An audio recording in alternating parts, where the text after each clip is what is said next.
सर्वप्रथम राष्ट्र सर्वप्रथम राष्ट्र सर्वप्रथम राष्ट्र सर्वप्रथम। राष्ट्र सर्वप्रथम की बात कार्यक्रम में आप सभी राष्ट्रवासियों का हार्दिक स्वागत है। राष्ट्रपति द्रौपदी मुर्मू ने शुक्रवार को हैदराबाद में तेलंगाना लोक सेवा आयोग द्वारा आयोजित लोक सेवा आयोगों के अध्यक्षों के राष्ट्रीय सम्मेलन का उद्घाटन किया।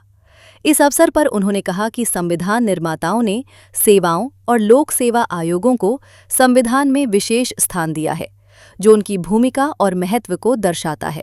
राष्ट्रपति ने कहा कि सामाजिक, आर्थिक और राजनीतिक न्याय तथा अवसर की समानता लोक सेवा आयोगों के कार्य का आधार होना चाहिए। आयोगों को केवल समान अवसर ही नहीं, बल्कि समान परिणाम प्राप्त करने की दिशा में भी कार्य करना चाहिए। उन्होंने ईमानदारी और सत्यनिष्ठा को गैर समझौतावादी मूल्य बताते हुए कहा कि कौशल की कमी को प्रशिक्षण से दूर किया जा सकता है, लेकिन चरित्र की कमी गंभीर चुनौती बनती है। उन्होंने सिविल सेवकों में महिलाओं, वंचित और कमजोर वर्गों के प्रति संवेदनशीलता पर जोर दिया। राष्ट्रपति ने विकसित भारत 2047 के लक्ष्य को हासिल करने में लोक सेवा आयोगों की महत्वपूर्ण भूमिका बताई। नमस्कार। I am pleased to participate in this inaugural session of the Conference of Chairmen of UPSC and State Public Service Commissions. The Public Service Commissions have a long tradition going back several decades. I am glad to note that the commissions have been responding to the emerging requirements in different phases of their journeys. Before independence, the Central Public Service Commission was set up on 1st October 1926. Later, in accordance with the provisions of the Government of India Act 1935, Federal Public Service Commission and Provincial Public Service Commissions were established. After we became a republic on January 26, 1950, the Union Public Service Commission and the State Public Service Commissions came into being. I am stating these obvious facts before this gathering of chairpersons so that all of you look at the past with a renewed sense of historicity and purpose. We must remind ourselves that during the years before our independence, government institutions were performing with entirely different mandates. Ladies and gentlemen, the makers of our constitution and nation builders like Sardar Patel changed the expectations from the public and civil services. In the discussions about the provisions concerning the Public Service Commissions, Baba Sahib Dr. Bhimrao Ambedkar made foundational contribution. Our constitution makers dedicated on an entire part of the constitution to service the Public Service Commissions. This highlights the significance they attach to the roles and functions of the Public Service Commissions for the Union and for the states. Our constitutional ideals of social, economic and political justice and equality of status and of opportunity are most pertinent to the functioning of the Public Service Commissions.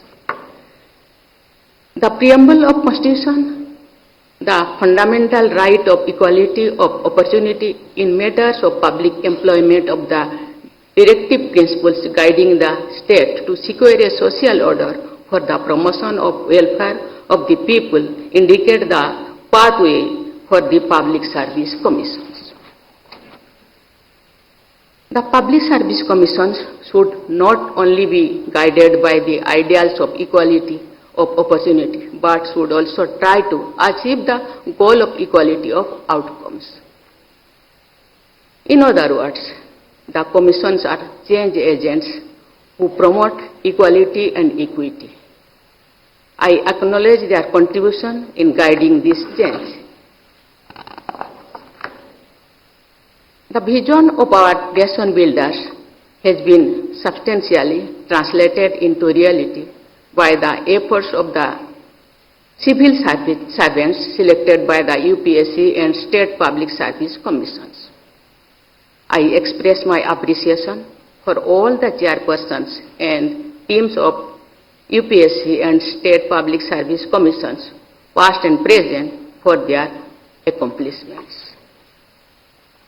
Indian emergence as an important economic and political power has been made possible by the major contribution of the civil servants selected and groomed by the public service commissions in the country.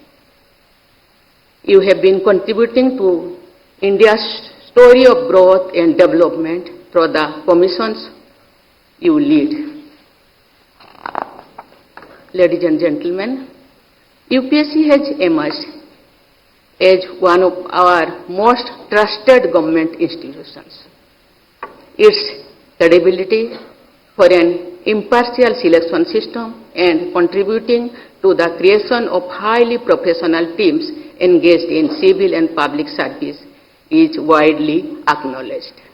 Uttar Pradesh विधानसभा का शीतकालीन सत्र शुक्रवार से शुरू हो गया है, जो 19 दिसंबर से 24 दिसंबर तक चलेगा। इस शीतकालीन सत्र का एजेंडा भले ही सीमित समय का है, लेकिन राजनीतिक और विधायी दृष्टि से इसे बेहद अहम माना जा रहा है।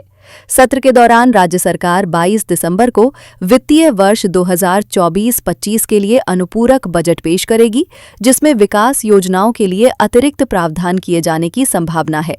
22 दिसंबर को ही सदन में वंदे मातरम विषय पर विशेष चर्चा प्रस्तावित है। 23 दिसंबर को विभिन्न विधायी कार्यों का निपटारा किया जाएगा, जबकि 24 दिसंबर को अनुपूरक बजट पर विस्तृत बहस होगी। उत्तर प्रदेश विधानमंडल का शीतकालीन सत्र आज से प्रारंभ हो रहा है। शीतकालीन सत्र में प्रतिभाग करने के लिए आ रहे सभी माननीय सदस्यों का मैं हृदय से स्वागत करता हूं। आज से 24 दिसंबर तक शीतकालीन सत्र में माननीय सदस्यों को सदन में अपने मुद्दों को उठाने, उत्तर प्रदेश की जनता के हित में और उत्तर प्रदेश के विकास से जुड़े हुए तमाम अन्य कार्यों को आगे बढ़ाने, विधायी कार्यों को आगे बढ़ाने और विभिन्न विभागों में जो नई मद हैं उनके लिए सप्लीमेंट्री डिमांड्स के लिए भी यह शीतकालीन सत्र अत्यंत महत्वपूर्ण होगा। इस अवसर पर राष्ट्रगीत वंदे मातरम के 150 वर्ष पूर्ण होने के उपलक्ष्य में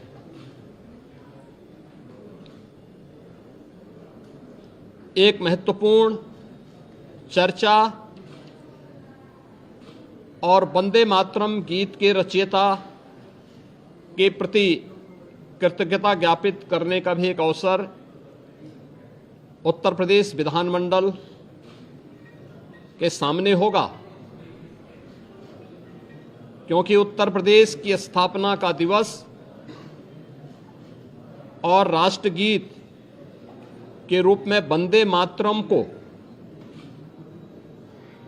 भारत के संविधान के अनुसार मान्यता प्राप्त होने का नोटिफिकेशन एक ही तिथि इस महत्वपूर्ण इवेंट के लिए है और उत्तर प्रदेश की विधान मंडल में इस पे चर्चा इसलिए अत्यंत महत्वपूर्ण होगी। कल सर्वदलीय बैठक में हम लोगों ने सभी दलीय नेताओं से इस बारे में अनुरोध किया है कि सरकार प्रत्येक मुद्दे पर चर्चा कराने के लिए तैयार है। सरकार विकास से जुड़े हुए मुद्दों पर एक सकारात्मक रुख है और सभी दलों का हमें विधानसभा सत्र को संचालित करने के लिए उनके सहयोग की भी अपेक्षा है। देश का सबसे बड़ा विधानमंडल सुचारू रूप से संचालित हो और ये अब तक लगातार एक सही दिशा में आगे बढ़ा है, क्योंकि लोकतंत्र से जुड़े हुए पवित्र स्थल जब चर्चा परिचर्चा का विषय बनते हैं तो जन विश्वास पर जनप्रतिनिधि खरा उतरता है। हमारी इच्छा थी कि सत्र अधिक दिन चले, लेकिन माननीय जनप्रतिनिधिगण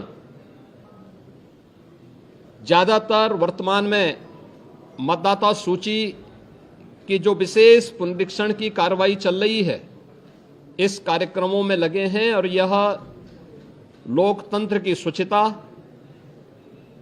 पारदर्शिता और प्रभावी होने के लिए अत्यंत महत्वपूर्ण भी है।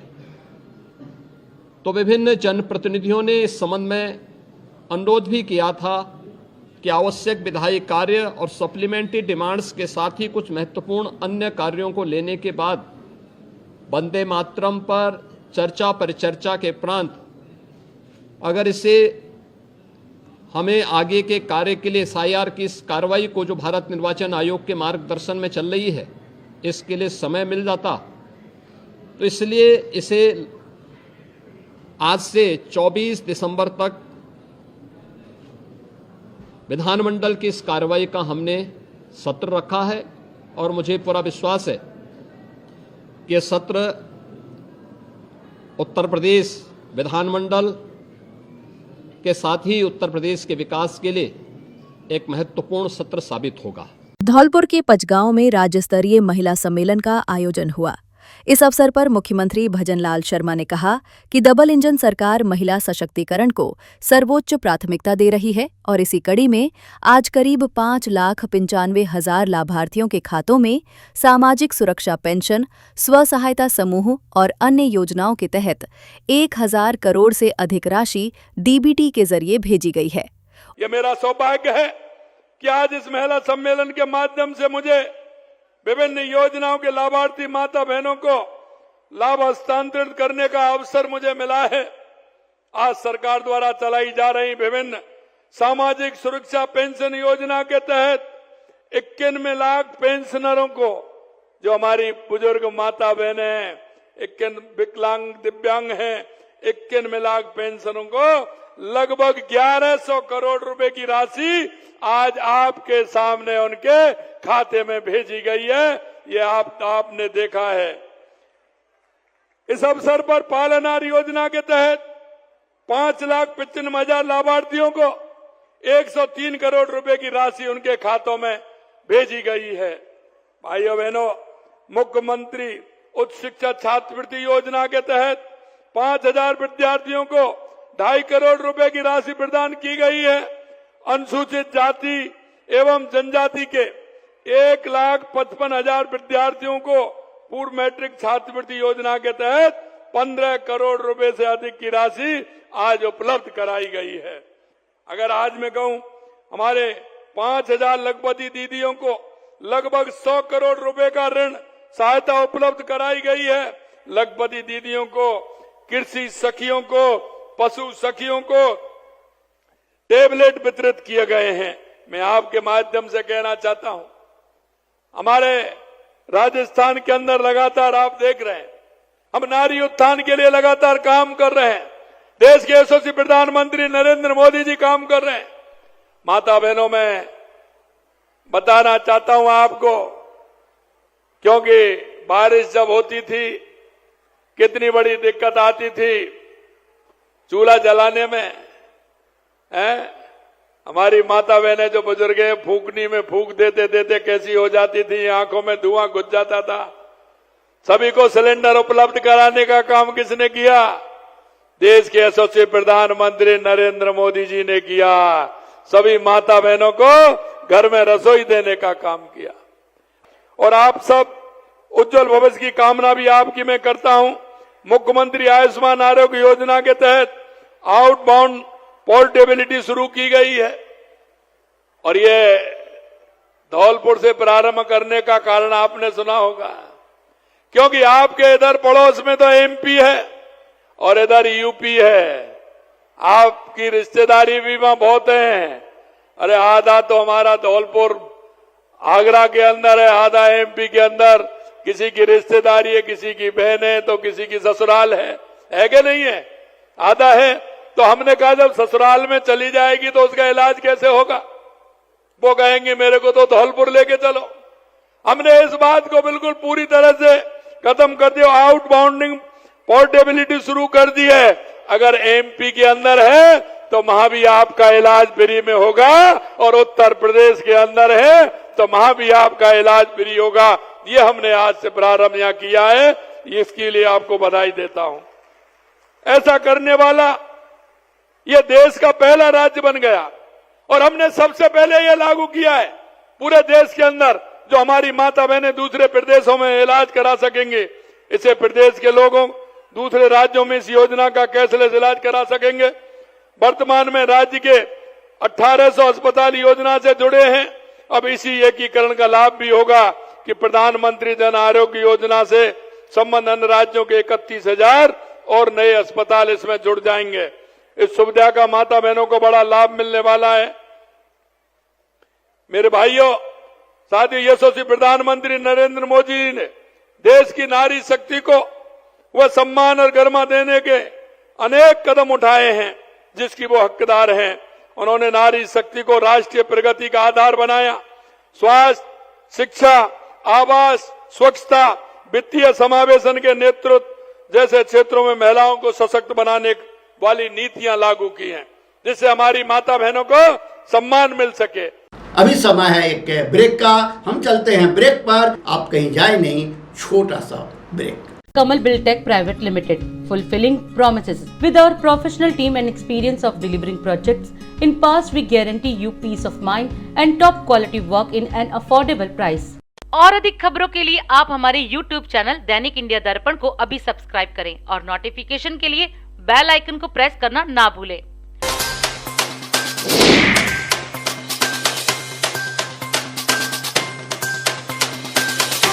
राष्ट्र सर्वप्रथम की बात कार्यक्रम में ब्रेक के बाद एक बार फिर आप सभी राष्ट्रवासियों का स्वागत। देहरादून से एक बड़ी खबर, जहां नीति आयोग के संपूर्णता अभियान का भव्य समापन समारोह आयोजित किया गया। 3 महीने तक चले इस राष्ट्रीय अभियान का लक्ष्य देश के 112 आकांक्षी जिलों और 500 आकांक्षी ब्लॉकों में शिक्षा, स्वास्थ्य, पोषण, आजीविका और बुनियादी सुविधाओं जैसे 12 प्रमुख सामाजिक संकेतकों को 100% तक पहुंचाना रहा। इस अवसर पर मुख्यमंत्री पुष्कर सिंह धामी ने कहा कि ये अभियान प्रधानमंत्री नरेंद्र मोदी के विकसित भारत के संकल्प को जमीन पर उतारने की दिशा में महत्वपूर्ण कदम है। उन्होंने आकांक्षी जिलों और विकास खंडों में निर्धारित संकेतकों की 100% पूर्ति को टीम प्रयास बताया और उत्कृष्ट प्रदर्शन करने वाले अधिकारियों व कर्मचारियों को बधाई दी।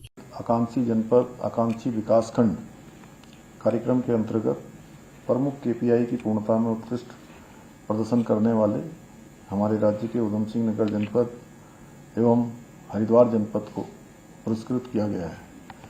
वहीं गदरपुर, मोरी और स्यालदे विकास खंडों ने भी विभिन्न सूचकांकों में उल्लेखनीय उपलब्धियां प्राप्त करके हमारे प्रदेश का नाम पूरे देश में ऊंचा किया है। मैं इस अवसर पर सम्मानित होने वाले सभी आकांक्षी जनपदों एवं विकासखंड के सभी अधिकारियों को, कर्मचारियों को और उनकी पूरी टीम को हृदय से सबको बधाई देता हूँ, शुभकामनाएं देता हूँ।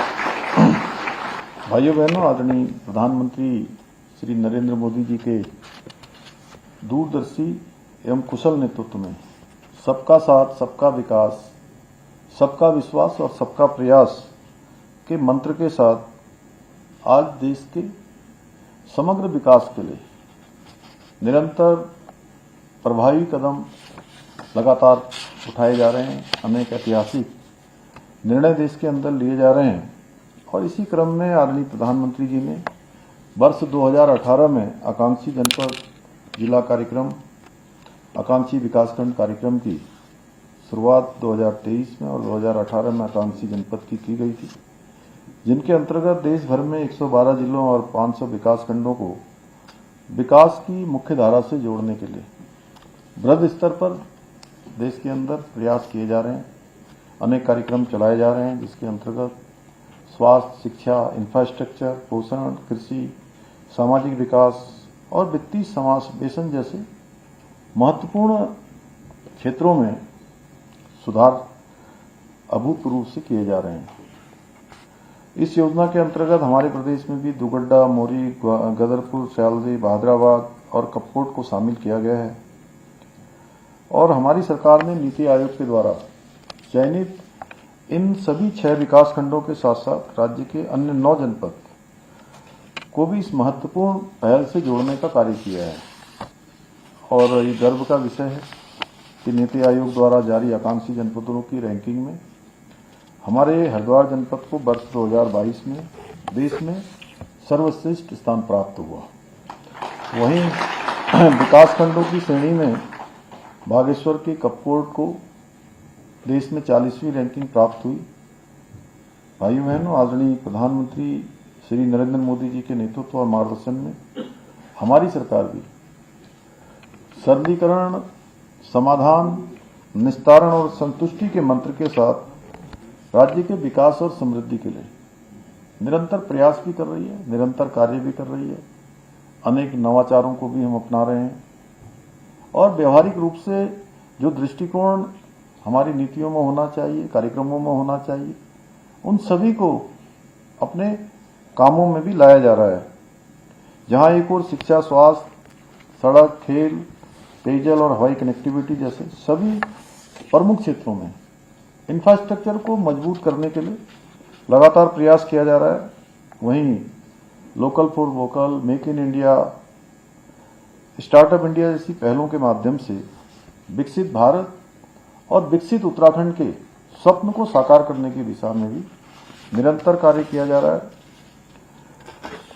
हमारी सरकार प्रदेश में औद्योगिक विकास को प्रोत्साहित करने के लिए भी निरंतर कार्य कर रही है और इसी को ध्यान में रखते हुए वर्ष 2023 में दिसंबर माह में यहीं देहरादून में इन्वेस्टर ग्लोबल समिट का आयोजन किया गया था और जिस दिन समिट का प्रधानमंत्री जी ने यहां पर शुभारंभ किया, उस दिन तक हमारे 3,56,000 करोड़ के हमारे समझौतों के शेयर ज्ञापन हमारे संपन्न हो गए। यानी कि उत्तराखंड अब कई मामलों में देश के लिए एक उदाहरण बन रहा है।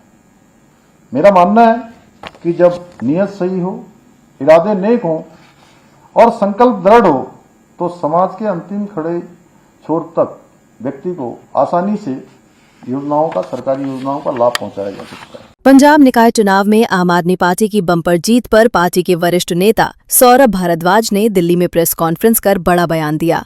उन्होंने कहा कि जिला परिषद और ब्लॉक समिति चुनावों में लगभग 70% सीटों पर एएपी की जीत साबित करती है कि जनता ने काम की राजनीति को वोट दिया है। भारद्वाज के मुताबिक किसानों, नौजवानों और आम मतदाताओं ने भ्रष्टाचार और परंपरागत पार्टियों को नकार कर भगवंत मान सरकार के प्रदर्शन पर मुहर लगाई है। नमस्कार दोस्तों, आज आम आदमी पार्टी और आम आदमी पार्टी की पंजाब यूनिट के लिए एक बड़ा खुशी का दिन है कि कल जो नतीजे आ रहे हैं, कल से पंजाब के अंदर लोकल बॉडीज के चुनाव थे। जिला परिषद और ब्लॉक समितियों के चुनावों के अंदर